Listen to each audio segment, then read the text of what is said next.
You're looking at healthy pink salmon, swimming, fighting, and spawning in the Chehalis River in southwest BC near Chilliwack. The Chehalis is a tributary of the Harrison River, which is a tributary of the mighty Fraser River.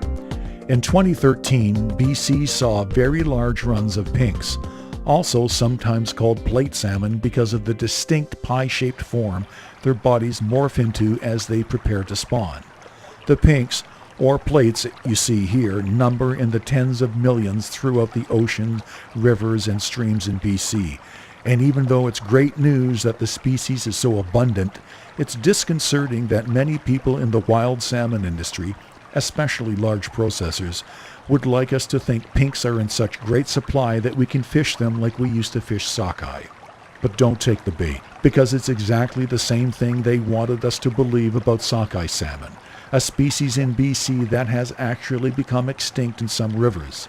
It's not to say that all sockeye salmon in British Columbia are extinct, or even in fear of becoming extinct in the near future, because some rivers in BC still have very large runs.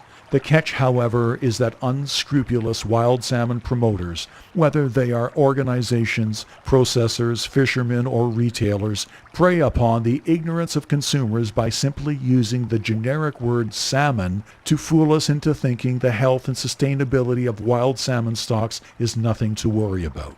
It's critically important to distinguish between species like pinks or sockeye, but some sectors of the seafood industry would rather have consumers confused. This confusion is played out at many levels. When an average person hears that 2013 salmon runs in BC are abundant and that fishers are catching record numbers, most people naturally think that all salmon species are in good health. Unfortunately, most salmon species are in serious decline, and for a wide variety of reasons. One of the main is that wild salmon are not being placed in the market in a sustainably effective manner. How we process wild salmon dictates how efficiently we utilize the resource and lessen its carbon footprint.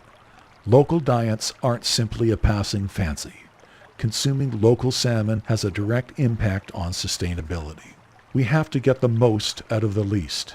When you have a finite number of salmon in the sea and you continuously pluck them from the oceans, streams, and rivers like it was still the 1800s, the numbers eventually decline to a level where salmon are lost forever.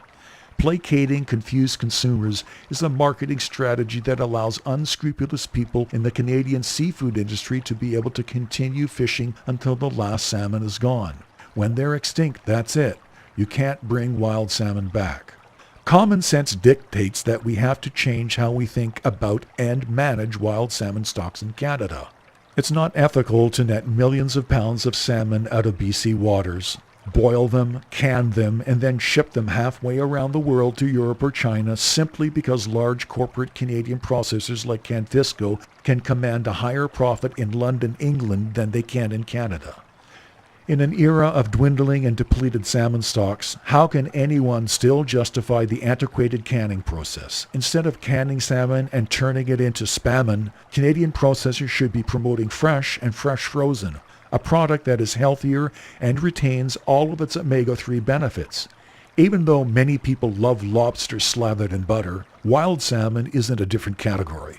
It's not a luxury item. Wild salmon is a heart-healthy natural food that needs to have its qualities enhanced, not degraded like canned corn.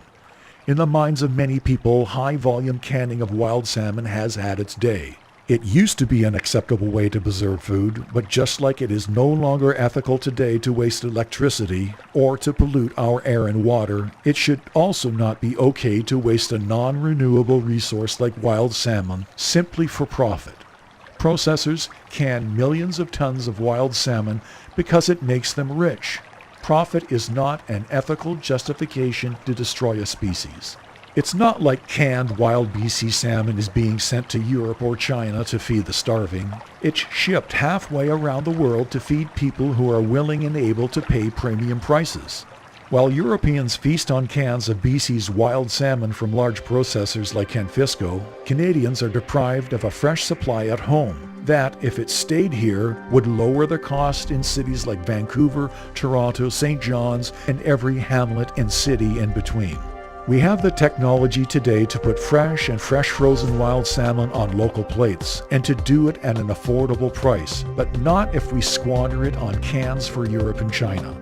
It's no longer acceptable to ship canned wild BC salmon around the world when we can easily consume it fresh closer to home, and drastically reduce the carbon footprint of a sector of the seafood industry that can't be trusted to manage sustainability responsibly.